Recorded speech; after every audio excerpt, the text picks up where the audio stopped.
Good evening, I'm Madison Carmouche. Tonight we spoke to one business owner in Leslie County that is working to pick up the pieces following a fire. And just a couple of days later, someone stole thousands of dollars worth of tools. WYMT's RJ Johnson shares how this happened. I mean, when I say everything, it was everything. There wasn't one thing saved. Buried beneath the rubble is 10 years of hard work. Me and my uncle came down, and by that time, I mean, the building was raging. We couldn't save anything. We lost everything we owned in it. 10 years worth of tools, almost $400,000 worth of tools and equipment, and our biggest wrecker was in there. We lost everything. After a fire burned down Double H Auto and Towing in Leslie County, owner Jesse Campbell says they were able to move into a garage on their property. He says several people donated tools for them to use, and they even bought some of their own. And just a couple of days later, they were robbed. This hurt worse than the fire, getting robbed. I mean, they took everything. The tools you see now are tools we borrowed off people. We don't even own any of this stuff just to try to get back again. We had just spent a little over $2,000 on the Snap-on truck getting more tools back, and they stole every single one of them, all of them. Campbell says the thief even replaced the locks, something they think was planned out.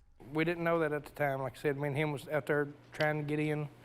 It wasn't until later that we found this lock, because they had cut our lock off and replaced it with another lock. So it's very intentional. Somebody, put a lot of thought into it. He says they were able to find something that the thief left behind. They parked behind the building next to the office there's a shutdown sawmill over there, and they parked over there, and they walked behind the building and around, cut the lock off of them, packed everything around.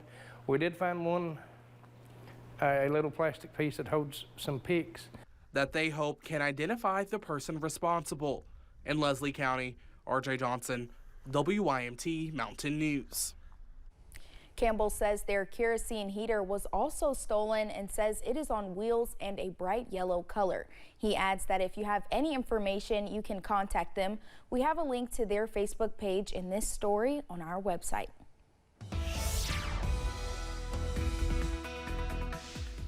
Definitely a bit of a dreary day across the mountains with rain showers that have transitioned over to a wintry mix and snow, and that's what we're going to see for the rest of the night. Let's take a look at that forecast. Temperature is set to drop into the low 30s, and that wintry precipitation being driven by a strong northwest wind at 15 miles per hour. So here is Future View showing how things play out tonight and into your Monday morning. You will see that wintry precipitation lingers in the highest of elevations.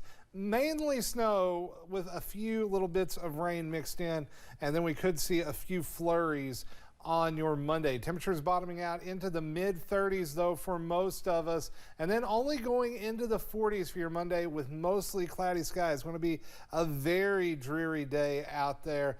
Very cloudy, very cool. Definitely want to bundle up. Here is a look at the headlines, and you will see that the forecast takes a turn to an even colder side as we head towards next weekend. We'll break down what to expect coming up here in just a few minutes, Madison. All right, Shane, thank you. As many folks in Perry County are still without water, one nonprofit is still doing its part to eliminate some of the burden. Roscoe's daughter will be set up in Leatherwood at the Cornetsville Fire Department tomorrow, starting at noon. They will be providing hot meals while the county provides water. Officials in Powell County are searching for a man wanted on felony-related charges. The Powell County Sheriff's Office posted to Facebook saying they are searching for Daryl DJ Sparks Jr. Sparks was last seen on camera on a trail in the Snow Creek area of Powell County. If you have any information on Sparks' location, you are asked to call the Powell County Dispatch at the number on your screen. Police in southern Kentucky arrested a man they have been looking for years. Williamsburg police arrested Rodney Richardson yesterday near the Cumberland River. Police say he was wanted on several felony warrants that came from a 2021 investigation. Richardson faces several theft and drug-related charges. Also, a southern Kentucky man is behind bars after running from the police. London police arrested Samuel Baker Friday evening.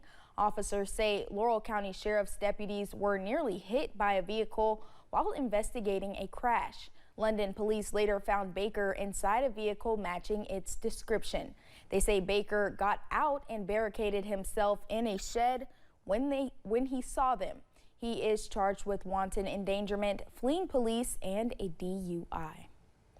A man accused of murdering his father and grandfather is set to appear in court tomorrow. Austin Prather is charged with murder, attempted murder of his grandmother, robbery, and tampering with physical evidence. Police say the crime happened in early November and Prather was arrested a day later in Indiana.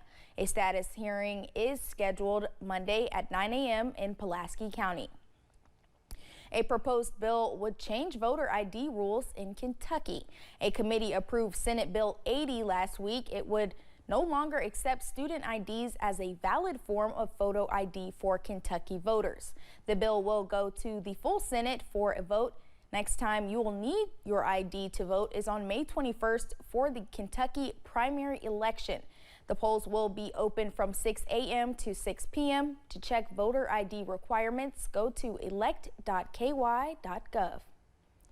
Tax season is officially here. If you want to get your taxes done early, the Internal Revenue Service says they will start accepting annual returns tomorrow. Taxpayers have until April 15th to get their taxes in. If you get a refund, you'll get that money within 6 to 8 weeks. You could get it sooner if you choose to direct deposit option.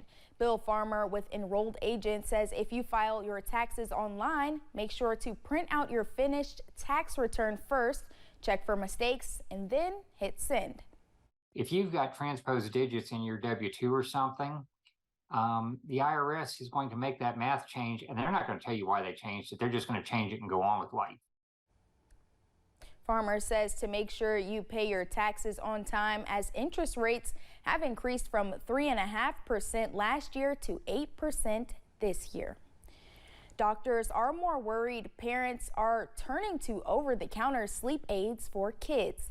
A recent study found nearly 1 in 5 school-aged children take melatonin every day. Melatonin is sold as a dietary supplement and isn't regulated by the same standard as medication. Doctors say it shouldn't be a parent's first choice to get their kids to go to sleep. A sleep medicine specialist at Norton Children's says parents should first try to adjust behaviors at home, like cutting back on screen time, to help promote good sleep. Bedtime routine basically consists of about 30 to 45 minutes before going to bed. Turn off all the devices. The simple thing like a shower, brushing the teeth, changing the BJ, reading story, those kind of things should be strongly implemented. If those changes don't help, parents are encouraged to speak with their child's pediatrician before turning to melatonin. One girl from Hazard is giving others a chance to celebrate her birthday. WYMT's Jack Demler spoke to her about her initiative giving blankets to babies. In 2016, Miranda Engel thought of a new way to celebrate her birthday. I thought, well, you know, my birthday, I always get a bunch of things and a bunch of money, and like, I don't really need that stuff. I don't have more use for them. But I thought maybe if I give to them, that's more so a gift I can give to myself. That's the best gift I can give to myself, is helping others.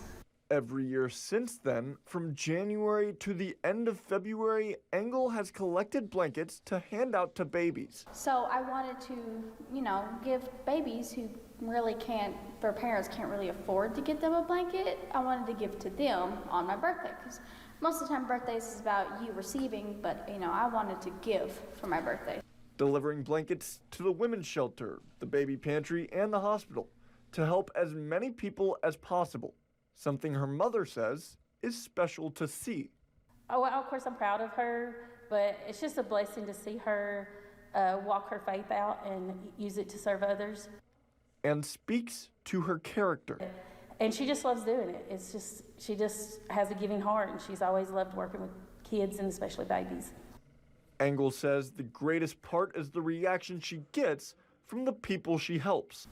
Seeing the people's faces light up when I hand them, it Oh, it makes me so happy to see them, like, just their hearts explode.